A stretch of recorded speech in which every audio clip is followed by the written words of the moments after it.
Hi, Jason. Hello. Hi, it's Jason Gordon from That Shelf here in Toronto, where, you're a co-writer on all your Oscar-winning films used to live, but he left us, so we won't give Guillermo too much trouble. Big shelf.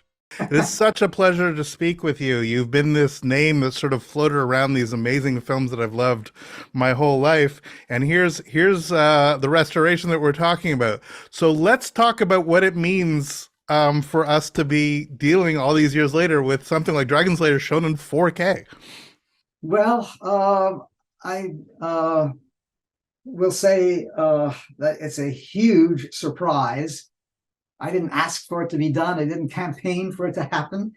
This really came from the inner workings of a lot of enthusiasts at Paramount, the group that was responsible for the restoration, both video and audio, had expressed a desire, some impatience about when are we going to do this picture. They had done a lot of the other Robert Altman movies, and I don't remember all the previous, but they, and so I heard about it after the decision had been taken and was invited to go down. I live in Marin County outside of San Francisco, and went down several times and got to see right away that they were really working miracles on what had been a very subpar video transfer from the early 80s. Because it didn't look like that on the big screen. It was a very, very handsome movie if you were to ever see it on the screen, which I assume you had not. But on the big screen with surround speakers and all because we made some 70 millimeter prints and all that. It was a very, very handsome and well-mounted picture. I mean, the funny thing for me, I thought I had seen it. I mean, I was around in 1981, but I thought I had seen it. I realized all I had done is seen all the Phil Tippett stuff, because obsessed with the work of the early ILM with the Go Motion stuff. So I'd seen some of the technical basis, and I'd seen clips essentially. And I'm in many ways super happy that I had, in a funny way, I got a chance to experience this. This is a very challenging film photochemically. It's a very dark film. The opening shot is like a black screen with a torch coming towards the lens. On regular video, this would have looked terrible. On my calibrated OLED, it looked gorgeous. so for you, does it feel very much that you're rediscovering this film, remembering about what you're trying to do at a very unique time for cinema, where in a post-Star Wars world, we're trying to do something that sort of plays to a late adolescence, something that's a little bit dark, still fantasy, but not so childish that it becomes something that's just comic booky? Yes, the answer is yes. I'm thrilled that that this is out there. Because up until now, I avoided seeing this movie whenever there was a festival or a seminar or a workshop that I was invited to, and this was happening frequently over the years. Oh, Mr. Robbins, tonight we're at 7:30. Everyone's going to be in the main auditorium to watch Dragonslayer, and I wouldn't go. I would go for the Q&A afterwards. But I just could not bear to watch the noisy sky, all that garbage mats in the sky and matte lines around the hair, no shadow detail, and the opening of the movie that you're talking about. And there's Derek Van Lin is a great cameraman, and those sets by Elliot Scott and all this. I mean, there was a lot of really high-end production value in that movie, and it just was intolerable. And the team at Paramount, who executed what you've seen now, they were on top of every issue. Every issue. Before I even showed up, they knew what to do. I want to talk about Peter McNichol, because it's really interesting. I mean, this is probably because I've watched other films from the era too long, some of which you have tangential connections with. He felt very Mark Hamill-y to me in this film. Was that ever, I mean, I know you worked on Corvette Summer, you obviously are part of that whole thing. What role did the stuff you were doing in the 1970s with the Zoetrope people, with Lucas, with Spielberg, contribute to the casting, the tone, all of this? Was this a direct reaction, or was this simply that you were having your opportunity to actually have the sandbox finally to yourself to actually be able to tell a story on this scope and this stage? Choice B. Second, yeah. The casting, the tricky part of the casting. I don't know that there was any specific legacy or influence from what you're describing at all. I didn't feel it then, and I'm looking back on it, and I can't say that. Oh yeah, no, I don't feel that. But there was a very substantial issue in the casting of Dragon Slayer with regard to English and Americans in the same cast. I was told emphatically more than once, especially by Disney, that you make sure that you don't have an all-English cast. Americans are not going to tolerate those high tone, or the whole tonality of English actors. Too alienating. This is long before Harry Potter, you know. Let alone Game of Thrones, let alone everything else where everybody absolutely speaks. I mean, to hear that today, Lord of the Rings. It's a shock, right? But this was a really serious marching order. And yet they would. I said, well, you want me to mix these voices? And yeah, well, can I bring an all-American cast and figure out? No, we don't have the budget for that.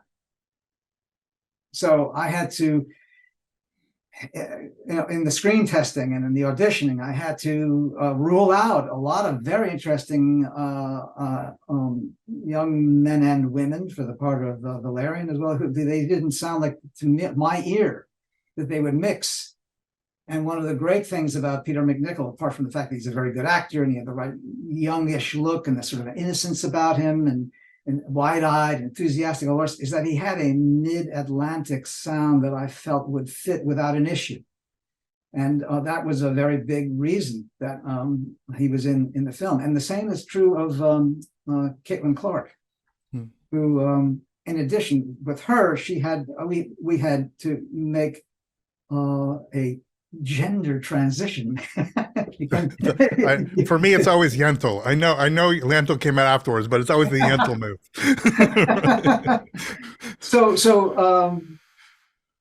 Yeah, that's I guess. Does that answer the question? Yeah, it does. I'm going to go back a little bit because obviously there's so much rumors swirling around, some uncredited stuff. I wonder if you'd be willing to go on the record. First of all, you are listed on the joys of Wikipedia, which, as you know, is not always accurate, as uncredited on Star Wars, an uncredited writer on THX-40B and THX. You obviously played a role in the film, but you're actually listed as one of the writers on that uncredited. I'm wondering if you could talk about potentially your role on some of these films that led to, your friends and collaborators having these giant hits. The THX. I was at film school, George, and we're still very, very dear friends. We're best friends, really. He lives just a few miles from me here, and we in the USC days, we all worked on each other's movies. Right. And he asked me if I would write up this idea he had for this short, the THX-1138 4EB. That was the name of the movie. And sure, he told me what it was going to be, and I wrote it up on my little Olivetti horrible typewriter on onion skin paper. And it was only like 3 pages, and it was barely there was no dialogue. It was just images that told that story. And I forget if it was part of a camera class or what. I'm having lunch with him tomorrow. I'm going to ask him if it was one of those. Say hi for me. Thank you. No, it's great. I mean, I get asked about, are you still in touch? And I'm very much so. I would hope so. Very much so. But it was maybe part of a camera class or something. A lot of these films were done as exercises to, an editing class. You had to make a film in which you would demonstrate that you were learning that discipline. So it might have been one of those. I don't remember. He might. Anyway, I wrote it up, and he shot it. He shot it with a bunch of military guys, a sort of a Navy crew that were at the school, and then it went on to win all these prizes and became the basis for him making the feature. And so my name got attached, I think, in that regard.